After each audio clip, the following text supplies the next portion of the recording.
Is a change at quarterback for Alabama football imminent?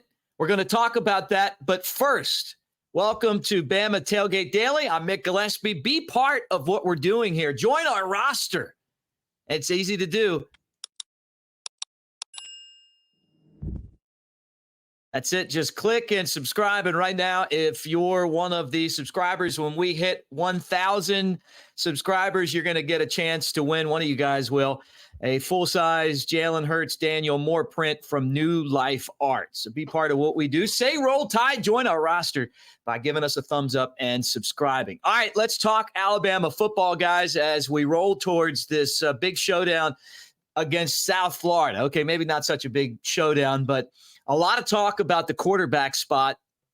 And we got into this on a video earlier this week, and I want to kind of touch on this some more.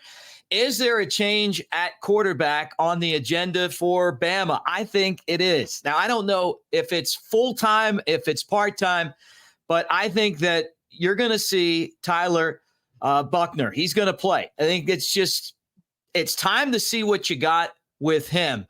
Now, does that mean you can't play two quarterbacks? I don't know. I mean, Andrew Zhao and Tyler Watts, Tyler's now one of the broadcasters on radio for Alabama, but when he was quarterback, he split time with Andrew Zhao. And in 1999, they made it work. They won the SEC. They beat Steve Spurrier and the Gators down in the swamp, which didn't happen a lot back then. It's like beating Alabama in Tuscaloosa with Nick Saban. And then the next year it didn't work as well. So I don't know. But putting Tyler Buchner under center, what does that change potentially for Alabama? Now, that's the question. We talked about this first. I don't think it was all Jalen Milroe's fault that Alabama struggled. I know it wasn't. The snaps weren't great. They were inconsistent. The offensive line had some holes. He got a lot of pressure. When they figured out that he was dazed and confused at times in the pocket, Texas took advantage. They loaded the box up, and he hit some deep balls on him, but he just really wasn't able to get anything midterm going or really find a rhythm in the offense. So I'm guessing that if you go and you throw Buchner in there, a guy that had success at Notre Dame, that you'll see whether he can do it or not. And you've got to figure this out now, because next week against Ole Miss at home starts the SEC schedule, and those are games you have to win, and you've got to be ready and find something with the offense that works smoothly, and that wasn't the case against Texas. Bama, only the second time they've ever played South Florida. They're a 32-point favorite on the road. Kind of a weird trip, I mean, they're not playing these type of teams a whole lot away, but Florida is a very fertile recruiting ground. If you're going to play a 2-for-1 and you've got to go somewhere to play that, South Florida would definitely be a spot that recruiting wise you would want to have a presence. So I get it. Plus, who doesn't want to go to Tampa? I mean, it's always a cool place there to go visit. But anyway, Bama's a big favorite, and these are opportunities for you to not just throw someone in the game when the game's over, but to get guys in meaningful snaps with the first team so that whether you've got to stick with Jalen Milroe when he's going to struggle moving forward as he kind of works through his growing pains, or if you have Tyler Buchner, who is someone that you can rely on, or he's going to struggle. And then you got to decide, whose skill set that you want to use. But the thing that Buchner brings to the table, and you guys know this, is that he played for Tommy Rees at Notre Dame. So there's a familiarity there. I was surprised in the Texas game when we saw, all the problems that were going on with the offense. And I think that some of that stuff was amplified because Texas realized that Jalen Milroe was confused in the pocket. And so they attacked, and then they put a lot more guys in the box, and they took the run away, and they made him try to think quick and throw the football quick, which cost 2 interceptions. And those 2 interceptions were a big part of the game. But it's not all his fault. Look, the guy's running for his life. He's not handing the football off to the running backs and then pushing them in the hole. They got to find the hole. Those guys got to find the ability to see where the hole is through it, and and to wait and have enough, sight to be able to see when the holes open up and go get them. But at the same time, the best game that Buchner played at Notre Dame against South Carolina showed a little bit of everything. And, going back to that game, remember now South Carolina was coming off of 2 really, really big wins. They beat Tennessee and essentially knocked Tennessee out of what would have been a college football playoff berth for them. And it would have been because they would have only had 1 loss, and that went over Alabama and a lot of momentum and a crazy offense. And then South Carolina took care of Clemson, which no one saw coming. They were big underdogs in both games. And Notre Dame had a knockdown, drag out fight with South Carolina. And Buchner was the quarterback. And he did this, 18 of 33, 3 interceptions, 1 went to the house, but he had 3 touchdowns, 274 yards. He commanded the offense, even through the mistakes that he made.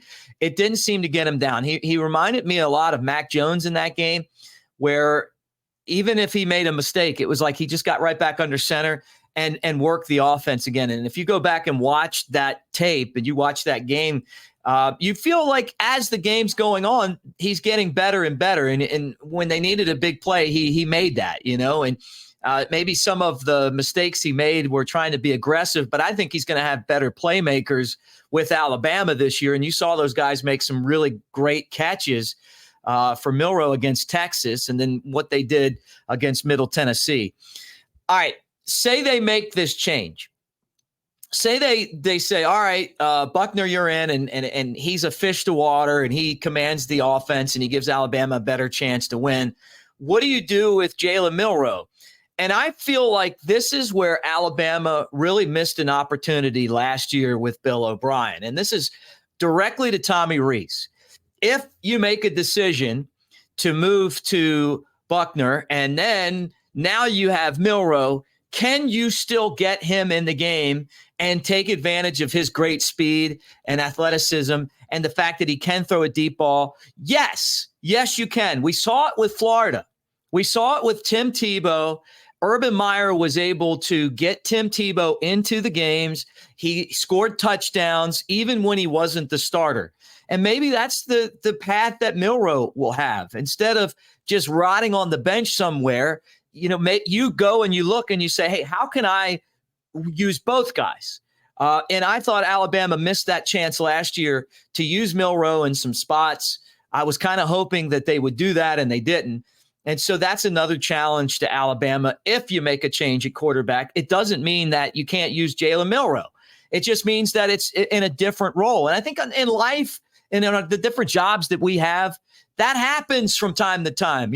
Boss comes in and says, hey, man, you know what? This is the project you were working on, and now you're going to go work on this project. Why couldn't that be the case for Alabama and their offense? And you still have, 3 other scholarships quarterbacks. And I know, well, it's like, what happens if he gets hurt? We don't know. You can't coach that way.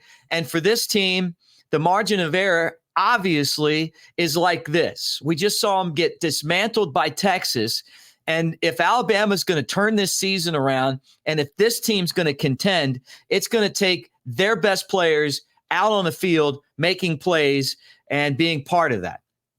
All right, so we'll see what happens on Saturday. Hey, don't forget that the Tailgate show is going to be at the Floor Bama. We're going to record the show from 5 to 7 Friday night down on the line right there in Perdido Key. There's the new pumpkin-flavored bushwhackers that I'm sure will be part of that. And if you guys are in the neighborhood, swing by and yell Roll Tide to us and hang out.